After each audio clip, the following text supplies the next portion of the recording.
Itu sanksinya kalau dia membawa lebih dari 1 kilo, ya, untuk golongan 1, maka sanksi untuk pengedar dan bandar itu adalah maksimal hukuman mati.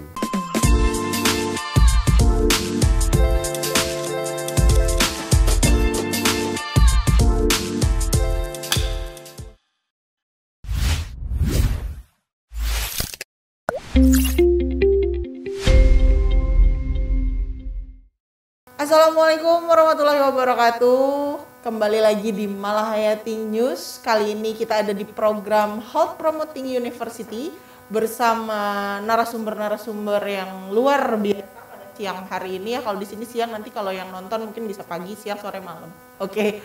Jadi hari ini kita bakalan ngobrol banget, kita kupas tuntas tentang hal yang memang sudah menjadi masalah dalam 1 dekade belakangan, terutama di negara Indonesia. Jadi hari ini kita akan membahas tentang nafza. Apa itu nafza? Nanti kita akan ngobrol dengan pakar dari dunia kesehatan dan juga pakar dari dunia hukum. Jadi untuk nafza ini sendiri merupakan masalah yang masih bersifat urgent dan kompleks. Tidak membedakan strata sosial dan ekonomi, semuanya bisa terlibat dalam lingkaran nafza. Dalam hal ini adalah narkoba, miras, rokok, dan lain-lain. Tanpa berlama-lama lagi, kita akan memperkenalkan hari ini narasumber kita. Yang pertama ada Dr. Ika Artini. Selamat datang, Dr. Ika. Dr. Ika Artini, Magister Kesehatan. Ini adalah seorang dokter yang juga merupakan dosen ya di Universitas Malahayati. Beliau juga merupakan dokter praktik, juga ahli di bidang farmakologi karena beliau memang kebetulan ada di unit farmakologi. Selamat datang kepada Bapak Tubagus Muhammad Nasruddin SHMH. Ya, terima kasih sudah menyempatkan Pak TB, panggilannya Pak TB, bisa datang di podcast Malahayati News pada siang hari ini. Beliau adalah seorang advokat, ahli hukum, dosen hukum, dan beliau tentunya sudah sangat berkecimpung di bidang hukum, itu sudah ahli, tidak diragukan lagi. Langsung aja kita ngobrol-ngobrol deh tentang nafza nih, yang masih menjadi masalah sekali nih di dunia hukum, dunia kesehatan, terutama di negara kita. Sebenarnya nafza itu apa sih, dokter? Oke, kalau nafza sendiri kayaknya udah nggak jadi masalah yang asing ya. Di Indonesia udah sangat kayaknya familiar banget gitu ya. Nafza sendiri itu singkatan ya dari narkotika, psikotropika, dan zat adiktif. Baik. Oke, kalau jadi sebenarnya nafza itu suatu zat yang sifatnya adiktif ya. Dan ketika kita gunakan sebenarnya bisa sebagai obat sebenarnya. Bisa kalau digunakan terapi secara benar ya. Tapi masalahnya jadi disalahgunakan. Ya, itu yang jadi masalah. Betul sekali. Nah, jadi ketika disalahgunakan si nafza ini itu akan mengganggu ya psikologi seseorang. Oh, baik. Ya, jadi mulai dari pikirannya, mental, dan perilaku. Oke, dari tubuhnya sendiri ya juga ya, berarti ya, dari organ artinya. Ya, semuanya. Itu juga ya, semuanya. Jadi nggak cuman bermasalah di organ pastinya, karena efeknya lainnya itu ya itu. Kalau disalahgunakan. Ya, oke. Gitu. Jadi dia itu adalah narkotika, psikotropika, dan zat adiktif. Nah, yang ada di zat adiktif itu apa tuh, dokter? Nah, kan kalau narkotika, psikotropika itu kan obat-obatnya ya. Nah, zat adiktifnya itu, nah itu ada 3 sebenarnya. Yang pertama masuk di situ miras ya. Miras, minuman keras ya. Ya, betul. Miras sendiri kan isinya etanol alkohol ya. Ya. Nah, itu sebenarnya ada golongan-golongannya juga. Nah, terus yang kedua ada bahan yang sifatnya dimasukkan ke dalam bahan-bahan alat rumah tangga. Itu yang banyak yang dihirup, kayak banyaknya anak-anak jalan-jalan tuh ya. Ngelem. Yang terakhir, nah itu rokok yang masuk dalam rokok. Oh, jadi tembakau. Rokok itu termasuk ke ZA-nya itu ya, zat adiktifnya. Okay. Nah, tadi kan kita menyinggung masalah yang menyalahgunakan, tuh kan ya. Nah, itu biasanya di di kalangan pemakai itu yang disebut pemakai itu yang seperti apa Pak TB? Pemakai, ada juga katanya yang ngedarin tuh. Terus ada juga yang kita sering banget disebut dengan bandar narkotika. Wah, itu apa tuh kira-kira pengertiannya? Ya, baik, terima kasih sebelumnya Ibu Niken selaku host dan Dr. Ika selaku narasumber di bidang kesehatan ya. Iya. Kalau berbicara tentang pengertian tadi yang ditanyakan itu, kalau kita melihat secara hukum positif di dalam Undang-Undang Nomor 35 Tahun 2009 tentang narkotika, memang tidak secara eksplisit pengertian mengenai tentang pemakai, pengedar dan bandar gitu ya. Tapi yang dikenal dalam Undang-Undang Narkotika itu nomor 35 tahun 2009 itu adalah pecandu dan penyalahguna. Baik, pecandu Itu. dan penyalahguna. Nah, istilah pemakai itu tadi ya. Pecandu dan Itu dikenalnya dalam Undang-Undang Narkotika itu pecandu dan penyalahguna. Nah, sedangkan untuk pengedar itu sendiri disebutnya dengan peredaran gelap. Oh baik, peredaran gelap. Peredaran gelap yang artinya mereka melakukan suatu aktivitas yang secara melawan hak, melawan hukum, dan itu masuk kategori tindak pidana narkotika. Nah, sedangkan untuk bandar itu sendiri itu lebih kepada kejahatan yang terorganisasi kalau di dalam undang-undang narkotika. Artinya yang dilakukan oleh satu lebih dua orang yang memang mereka mengorganisir kejahatan itu sehingga perbuatannya itu masuk kategori tindak pidana narkotika. Oke. Jadi yang ada tindak pidananya itu adalah si yang pengedarnya dan juga dari bandarnya ya Pak ya? Ya. Gitu. Jadi kalau yang pemakainya ini ranahnya ke... Kalau pemakai itu tadi ya istilahnya pecandu dan penyalahguna itu tadi, kalau menurut saya itu kalau saya membaca salah satu artikel atau pendapat salah satu hakim pengadilan negeri, itu dikatakan bahwasanya pecandu dan penyalahguna itu adalah sebagai korban sebenarnya. Dari pembicaraan tadi untuk dari si pemakai, bandar dan juga pengedar, ini kan tentu ada barang haram yang mereka jadikan objek lah istilahnya. Jadi jenis psikotropikanya itu apa aja dokter? Kalau tadi udah narkotika. Oke, kalau psikotropika itu sebenarnya kan lebih ke ganggu mental ya. Gitu. Jadi dia menekan si sistem saraf pusat gitu kerjanya di situ, hingga dia lebih mengganggu mental seseorang. Nah itu ada 4 ya, Mbak ya. Yang golongan pertama dia sifatnya itu sebagai ilmu pengetahuan, kita nggak bisa pakai terapi. Sama kayak narkotik tadi ya. Contohnya ekstasi. Contohnya ekstasi. Ya. Yang kedua, yang inek-inek itu bukan narkotik. Kayak Mbak Niken lebih tahu nih, Pak. Kayaknya harus lebih paham. Dipertanyakan ya. Kita dari mana?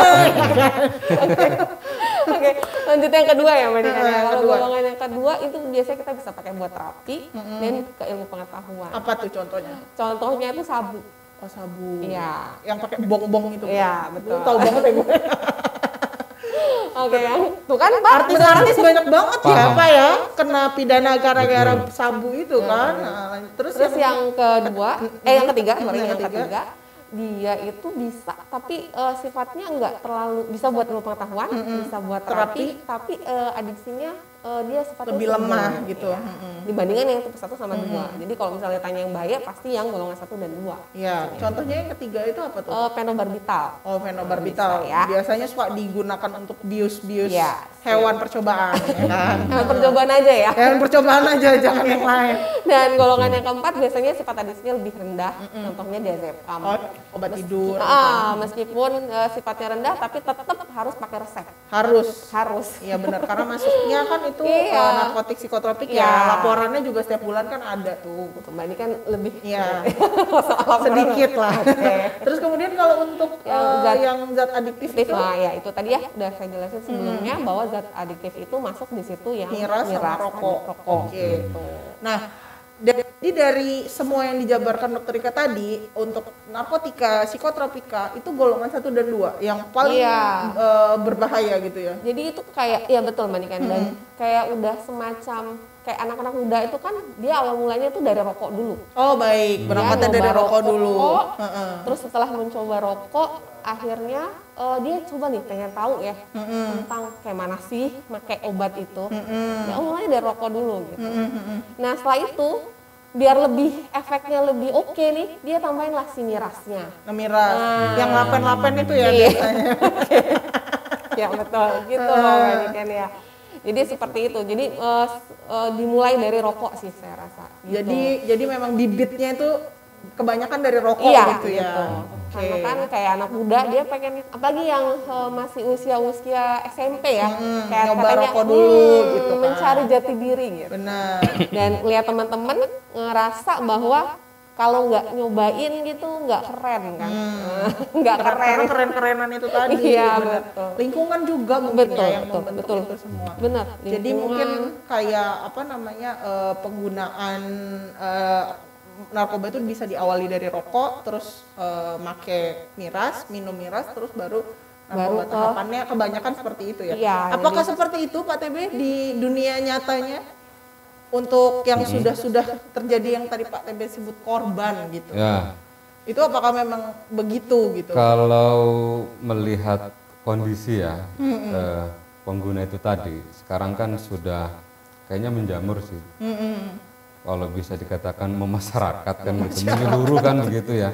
Dari mulai kalangan bawah hingga kalangan atas pun pernah menjadi korban daripada narkotika itu sendiri kan gitu. Sebenarnya narkotika itu kalau lagi-lagi merujuk secara hukum positif, Undang-Undang nomor 35 tahun 2009 tentang narkotika itu ya diperbolehkan narkotika itu. Untuk terapi. Kepentingannya adalah dijelaskan dalam hukum positif itu untuk ilmu pengetahuan dan teknologi. Betul. Kalau dipergunakan untuk kepentingan itu, maka diperbolehkan. Baik lembaga swasta maupun lembaga kesehatan. Betul. Memang syaratnya ketat ya, harus Ketat. mendapatkan Resep izin dari dan menteri kan lain-lain begitu. gitu, iya. Jadi nggak sembarangan. Betul. Nah, kenapa kok akhirnya ini menjadi ramai, kan menjadi dilarang kan gitu, menjadi sesuatu yang diharamkan karena adanya unsur penyalahgunaan itu gitu loh. Jadi salahnya itu disalahgunakan ya. Disalahgunakan. Kalau zatnya sebenarnya nggak salah ya Pak ya. Yang Nggak salah salah. adalah yang menyalahgunakan. Iya, jadi ada oknum yang menyalahgunakan jenis-jenis obat itu untuk keperluan tertentu. Baik. Biasanya kan orang yang stres ya, Iya. stres atau dia terpengaruh oleh pergaulan, oleh lingkungan, akhirnya ingin mencoba-coba, kok enak, akhirnya kecanduan kan begitu. Efek akhir dari kecanduan itu kan sebenarnya kalau tidak terkontrol tuh overdosis ya dok. Overdosis Iya, bisa menyebabkan kematian. Betul. Oke.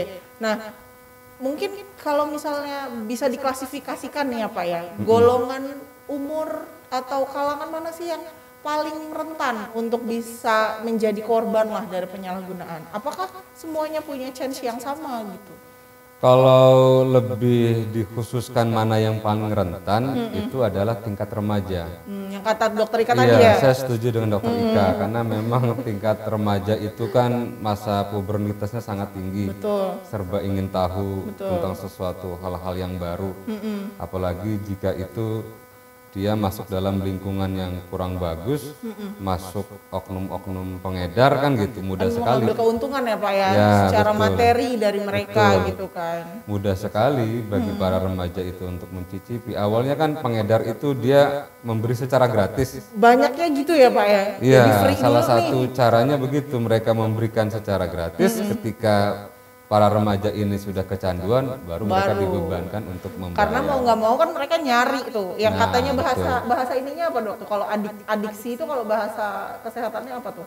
yang sakau itu ya dokter ya? Itu kalau overdosis. Itu kalau overdosis ya, yang tadi Pak TB sampaikan. Itu efek samping ya? Efek sampingnya, karena adiksi jadi timbul tubuhnya ingin terus-menerus Terus gitu menerus. kan. Yang terus-menerus itu ya Pak ya, yang tidak sangat tidak diinginkan gitu kan, tapi diinginkan sama pengedarnya gitu ya Pak ya. Nah, karena ada unsur bisnis di situ. Benar, karena secara materi kan mereka betul. pengedar kan sudah tidak memperhatikan kesehatan dan Betul. lain-lain, yang penting mereka dapat keuntungan secara materi. Betul. Oke, baik.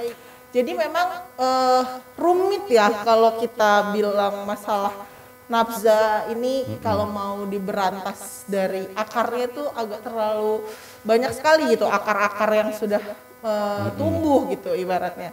Jadi memang ini menjadi masalah di problem di kesehatan. Iya, di hukum iya, karena memang ada hubungannya ya Pak dengan tingkat kriminalitas juga ya Pak Ada, ya? sangat berpengaruh. Ketika seseorang itu sudah tidak sadarkan diri, apalagi secara akal sudah rusak, maka orang itu untuk menggapai apa yang diinginkan akan melakukan segala macam hal kan begitu. Baik.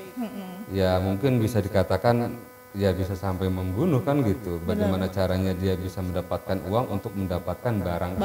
Yang memang diadiksi dari tubuhnya Betul. tersebut ya Pak ya. Makanya salah satu cara untuk mencegah kan gitu daripada penyalahgunaan narkoba itu adalah menggunakan tindakan preventif kan gitu, pencegahan ya.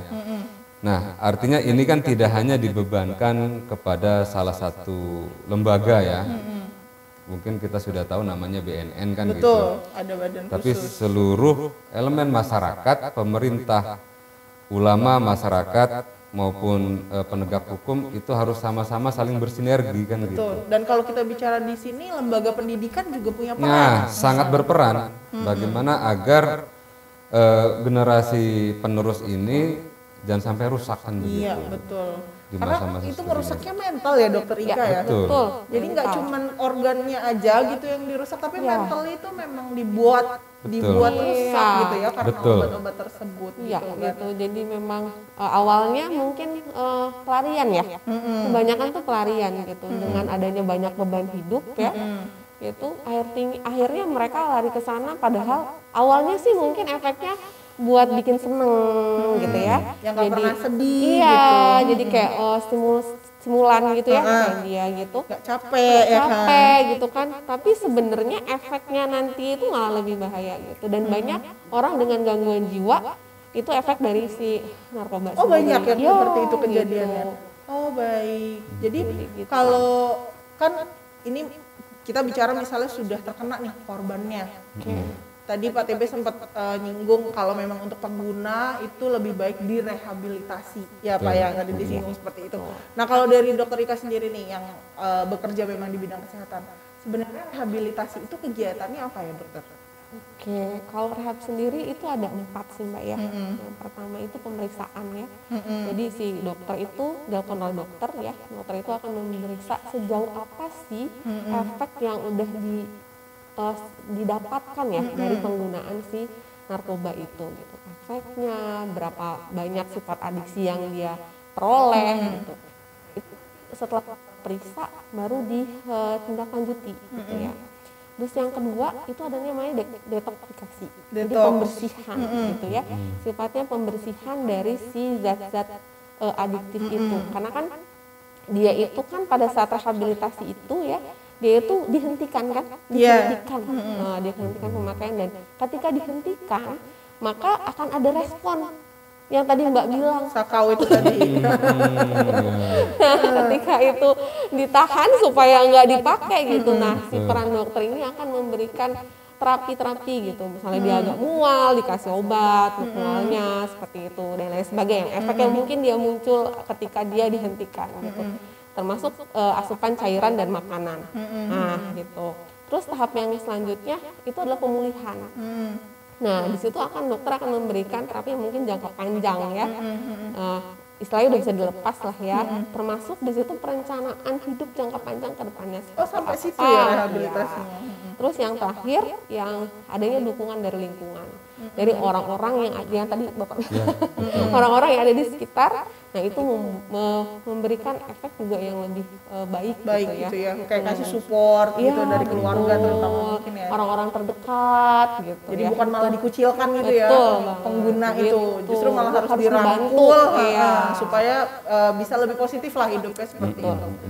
Itu dokter, saya tertarik nih dengan tadi yang terapi dokter berikan gitu kan ya. Itu apakah ada kayak replacement terapi, kayak misalnya dia kecanduannya seperti heroin misalnya gitu. Itu apakah ada yang mungkin menggantikan itu supaya tidak terjadi sakau yang lebih lanjut? Karena kan orang kebanyakan takut ya mau direhab itu kan nanti diapain gitu kan. Jadi kita maksudnya lebih ke mengedukasi, lebih baik direhab aja, jadi jangan takut gitu dokter. Ya, jadi nggak perlu takut ya. Tadi kan mungkin takut, aduh nanti saya sakau terus gimana, itu pelan-pelan sih. Tadi kan ya sifatnya pelan-pelan gitu ya. Yang saya tahu gitu, dia nggak langsung dilepas gitu aja. Jadi ada taperingnya mungkin. Iya, jadi bertahap gitu, nggak langsung sekaligus gitu ya, nggak dikasih sama sekali gitu. Jadi tetap ada tahapan-tahapannya sampai akhirnya kita ya itu bisa dilepas jangka panjang. Gitu. Jadi memang tahapannya itu ada mungkin sesuai dengan adiksinya itu udah sampai sejauh mana gitu. Makanya itu yang di poin awal, dokter periksa dulu gitu, sejauh apa sih. Di anamnesis dulu, dilihat dulu gitu. Dan terapi yang cocok apa gitu ya dokter ya. Itu bisa makan waktu bertahun-tahun atau bulan? Kayaknya nggak sampai bertahun-tahun, nggak tergantung bulan, ya. Tergantung dari sebesar apa sih adiksinya. Itu balik lagi ke situ. Oke. Nah Pak, ini kan untuk penggunanya nih Pak ya. Betul. Kalau misalnya untuk seperti distributornya tadi tuh sama si bandar. Pengedar dan bandar ya? Bandar sama pengedar. Itu bagaimana Pak? Langkah pemerintah itu sebenarnya apakah diatur dalam undang-undang atau hukumnya seperti apa gitu? Kalau negara kan sudah mengatakan sangat tegas ya bahwa narkoba itu masuk kategori kejahatan khusus, extraordinary crime. Oh gitu. Iya, yang masuk kategori extraordinary crime itu kan ada 3, ya, korupsi, terorisme, dan narkoba kan gitu. Nah makanya ketiga kejahatan khusus ini tidak diatur secara umum di dalam, kalau dalam hukum istilahnya KUHP ya, Kitab Undang-Undang Hukum Pidana, tapi diatur secara khusus dalam undang-undang tersendiri. Gitu. Misalkan yaitu tadi kalau untuk narkoba diatur oleh Undang-Undang Nomor 35 Tahun 2009 tentang narkotika. Nah di situ dijabarkan secara jelas, artinya peran sebagai pengedar itu diberikan sanksi seperti apa, peran sebagai bandar itu seperti apa, dan pengguna dan pecandu itu seperti apa kan gitu.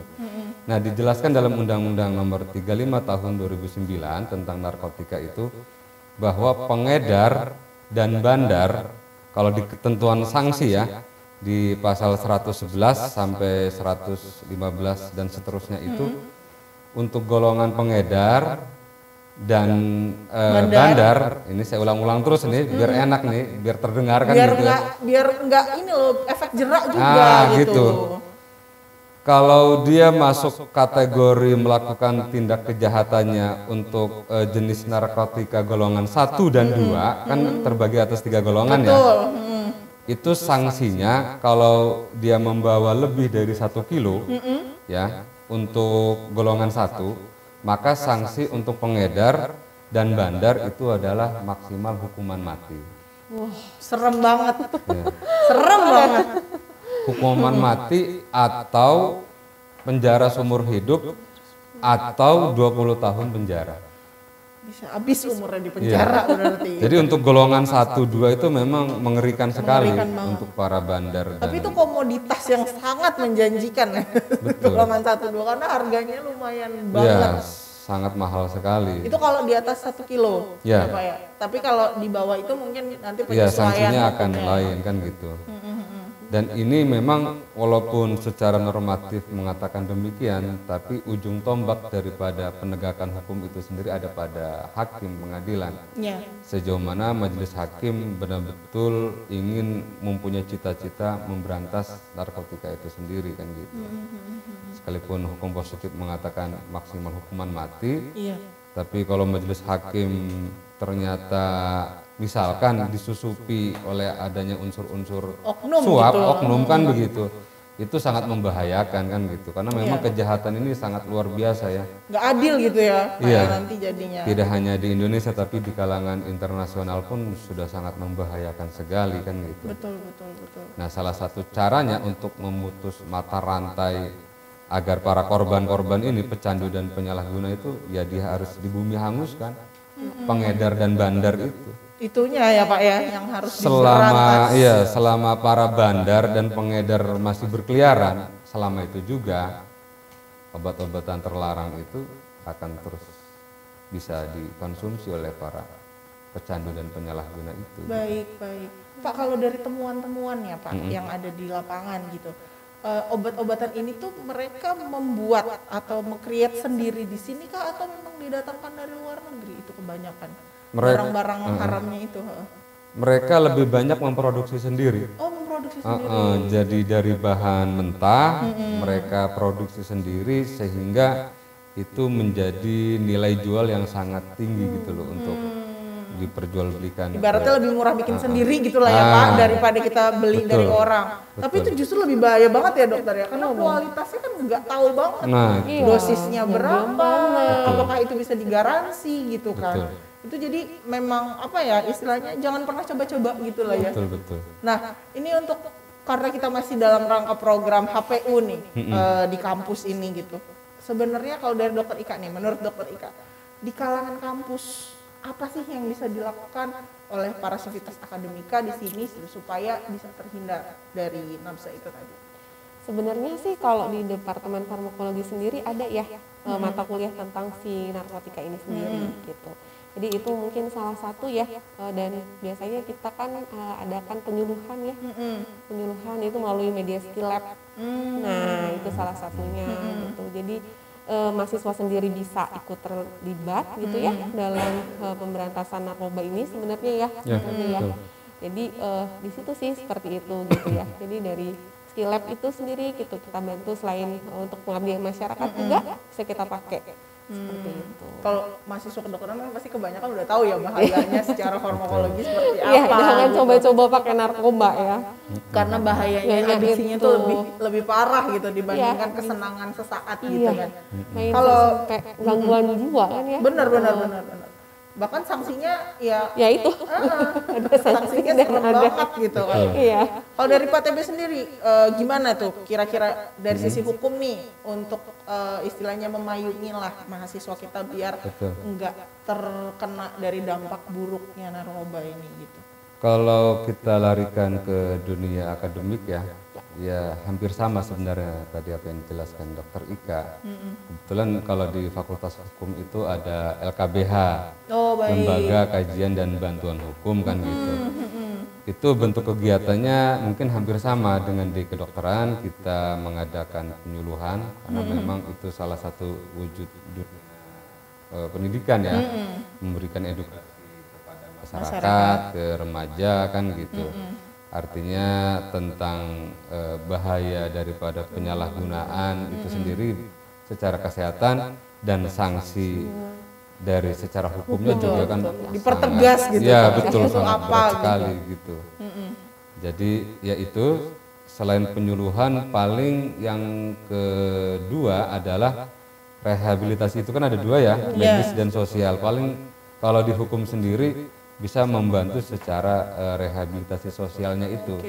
Bagaimana caranya agar secara mentalitas si penyalahguna dan ini itu bisa menjadi pulih kembali kan gitu. Sehingga ketika dia dikembalikan kepada masyarakat, dia nggak minder. Nggak Tidak dikucilkan. bekas pemakai nih. Terkadang kan mantan itu kan selalu dikucilkan terus oleh masyarakat. Yang namanya mantan memang. Memang gak enak sih nasibnya. Sementara itu kan gampang buat kecanduan lagi tuh bisa Gampang banget untuk kembalinya itu. Makanya dukungan lingkungan itu sangat harus diperhatikan mengawasi ya. Mengawasi. Dan itu pengawasannya mungkin harus sedini mungkin ya. Yang mungkin punya putra putri apalagi yang masih remaja tadi ya yang masih mencari jati diri mungkin itulah ya yang harus diwaspadai. Sama ya mungkin orang-orang yang hidupnya itu beban hidupnya terlalu berat gitu. Betul. Yang kerjanya mungkin bisa 24 jam nonstop yang harus memastikan diri mereka harus selalu sehat. Itu yang biasanya bisa juga disusupi karena ya itu tadi mungkin ya lebih ke butuh stimulus gitu biar bisa fit terus dan biasa ngerasa happy terus kan. Benar. Padahal ngejaga mood padahal kan harusnya tidak menggunakan itu. Iya. Baik, perbincangannya luar biasa loh, hangat sekali. Kita bisa dapat pengetahuan juga dari sisi kesehatan dan dari sisi hukumnya, bahkan tadi sampai hukuman mati ya Pak ya. Betul. Ngeri banget kalau sampai kejadian itu, dan memang kita sepakat ya kalau narkoba itu memang bisa merusak generasi masa depan. Iya. Mungkin baik itu aja untuk pembicaraan kita siang hari ini. Terima kasih Dokter Ika sudah memaparkan. Pak TB juga terima kasih sekali sudah bersedia menjadi narasumber untuk siang hari ini. Dan mungkin kepada sahabat Malahayati News, terus saksikan video-video selanjutnya dari Malahayati News. Mungkin besok akan ada lagi teman-teman dari HPU yang akan mengisi video-video selanjutnya. Dan jangan lupa subscribe dari Malahayati News, subscribe loncengnya ada di bawah ini. Sampai ketemu di sesi video selanjutnya.